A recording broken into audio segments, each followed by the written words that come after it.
Hello and welcome to Planet Crafter. If it's your first time, consider subscribing and joining the swarm. We've played this planet terraformation game before, but it's officially released out of early access. So we're gonna start over and get the full story. And so off we go. Emergency. Correct your trajectory. Ooh, now we get a full beginning cutscene. Imminent impact.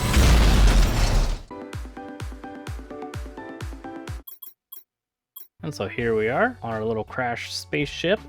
And it looks like our first objective is to get to the blue atmosphere.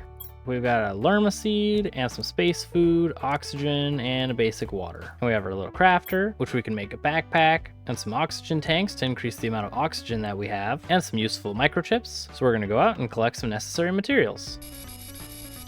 And since we just started again, the atmosphere is non-oxygenated, which means it'll kill us. And so now we'll go to our crafter, make a backpack, make a construction microchip. It looks like we need more magnesium, cobalt, and magnesium again. So back out we go. Oh no, I got lost and almost forgot where our spaceship is. There we go. Now we can make the oxygen tank and the deconstruction microchip, and we can make the torch microchip. And so now we'll equip all of it. We don't have enough room for the torch, so we'll just kind of hang on to it for a little bit. Now I remember from my first playthrough, this actually starts to fill with water, and so we need to move from this small little basin home up to a higher elevation. And so now we're gonna go collect the necessary materials. And I think this is like the little coast of the lake that's eventually going to form, so we're going to make our base right in this area. And now we have our lovely fancy box that we can refill our oxygen for free. Free! And everything's getting super bright outside, and I think this is going to be a sandstorm. And we have low power. And so from the previous version, we were a convict on this planet, in charge of terraforming this whole thing to drop our charges. And so, to increase the terraformation index up in the top right, we can make drills to increase pressure, veggie tubes for oxygen, and heaters for heat. And so, because the game's complaining about low power, we're going to make a wind turbine and then immediately make a drill. And so this will slowly increase the terraformation index. And now this one drill can cause the entire planet to change if we waited 1,000,000 years. But since we're impatient, we're going to make a whole lot more crap to make sure that the terraformation index moves along as quick as possible. So now we're going to go out and collect iron and titanium to make more drills and turbines. Now I'll place them. And we ran out of iron, so we're gonna go get some more and some ice since our hydration level's low. And since our hydration's low, we'll grab a T2 craft station, make some water to fully quench my thirst. It'll quench you. Nothing's quenchier. Now we can make a whole bunch more wind turbines to increase our power to hopefully turn on our drills again. And all these wind turbines that are definitely not clipping through each other are going to provide us with plenty of power for all of these drills. And we unlock the T2 oxygen tank, which will allow us to breathe longer. And so we'll go grab the necessary materials for this, and we get the T1 exoskeleton with only a couple more resources. And now we'll make our oxygen tank and our exoskeleton. And now we have another row to add to our collection as we unlock the living compartment window, which is completely useless for right now. And now we can equip our torch, and we can make our desperately needed chest so we can put all of our crap in there. Ooh, and we unlock the T2 backpack. What do we need for that? More iron, silicon, and titanium. And so back out to gather more stuff. And now we'll make our T2 backpack, which gives us 2 more rows of crap to hold. We'll make another chest to go grab our stuff from our drop pod, and we can deconstruct the storage crate in here, but we unfortunately can't deconstruct our drop pod. So I'll just sit here forever, eventually being submerged completely. And occasionally there are these little chests laying around that we can absolutely loot with lovely space food from probably the last person who was here, and a free resource of chest. And from the older versions of the game, not sure if it's still true, but the chests over time would get better and better loot. So if you left a chest alone for a while and you came back later in the game, you would find better tiered items in there. So right now we're gonna find only the basic iron, magnesium, and space food, but later on we'll get seeds and maybe some iridium and all that good fun stuff. And our character's a bit famished and thirsty, and we'll expand a little bit, or maybe not. Oh, in this direction we can. Perfect, so we'll have to move all of the chests since we've made a wall of chests. Lovely. And you might be concerned that all the resources on the ground is all that you get. But in fact, the game is nice enough to give us occasional resource drops in the form of meteors. that just smash into our face. And actually, we're about to die. Wait, run. No, where's our food? Oh, we're screwed. Oh, we're dead.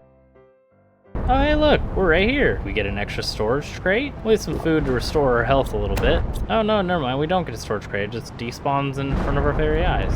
Now we can go outside and enjoy the last meteor that's gonna hit the ground. We can turn on our light and collect our death resources, which I guess was just 2 materials, so it wasn't even all that worth it. Getting punched in the face by a rock.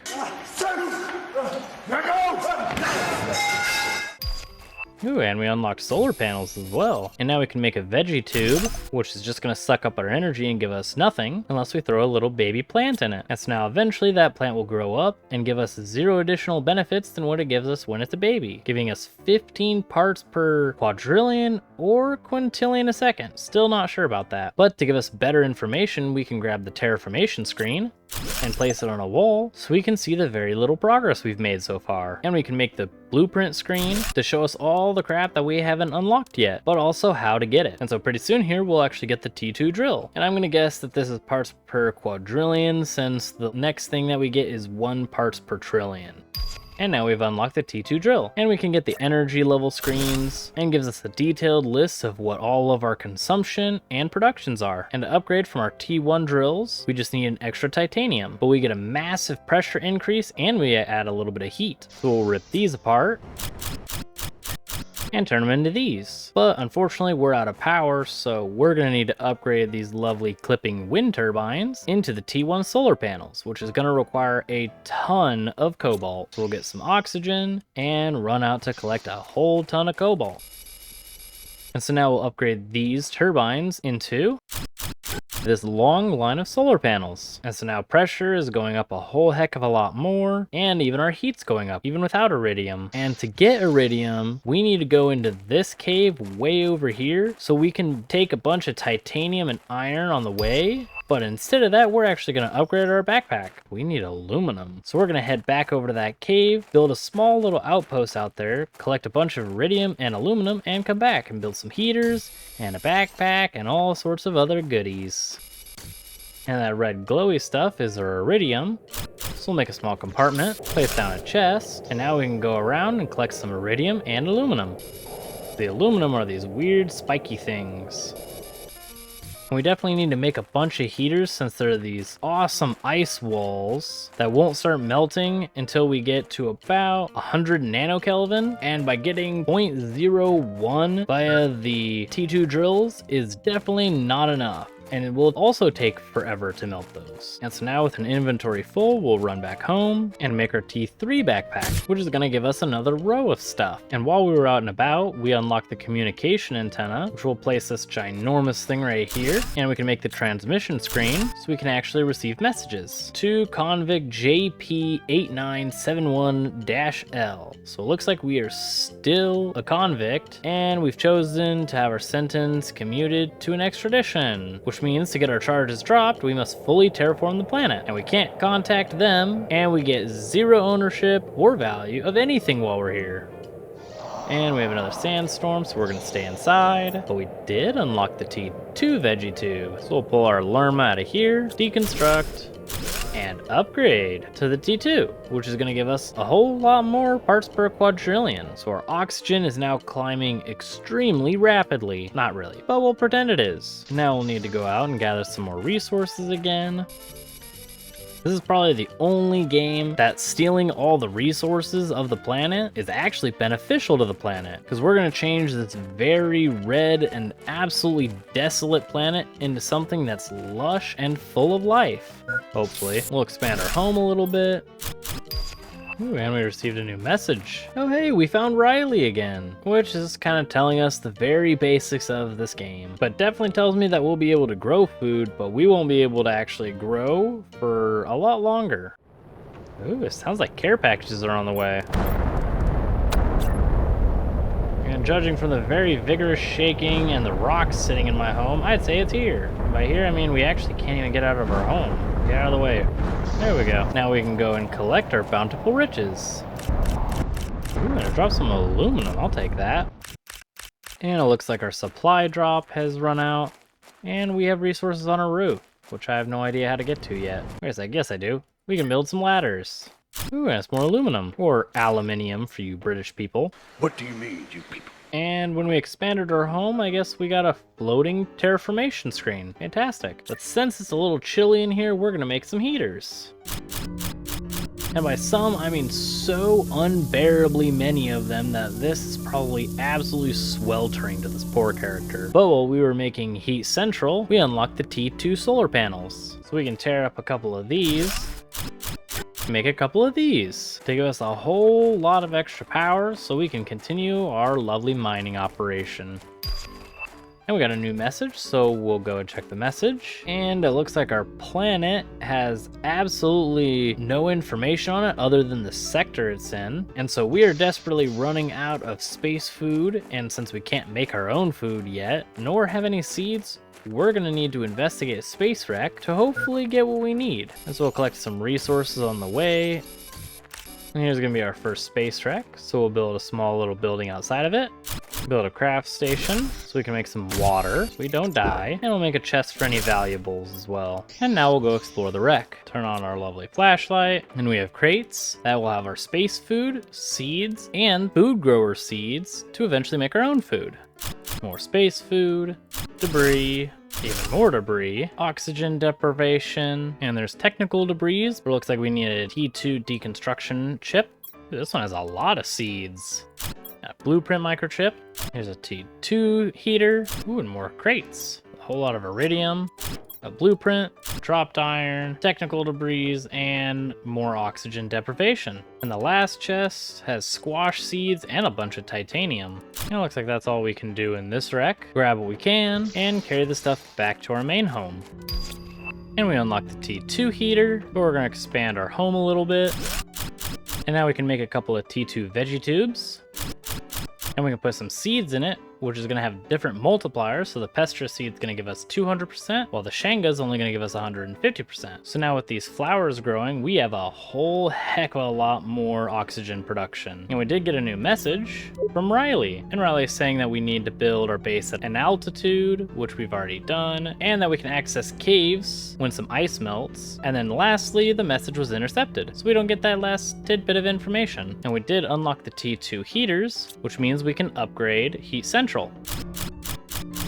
And we've run out of aluminum, but we have a bunch of T2 heaters to replace our tier 1s. We do have, we unlocked the T3 oxygen tanks as we grabbed our blueprint microchips. So we can decode them to get additional blueprints. So we got agility boots, and we got a T1 mining chip. And it looks like to get any of the new stuff, we need more aluminum, which I'm pretty sure some aluminum can be found in this little area. So we're gonna go and harvest some more.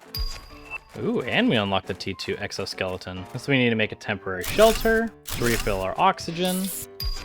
Ooh, and we unlocked the locker. But since our character's parched, we're gonna make a crafter and make some water. And we do have a chest right here with the blueprint microchip and some space food.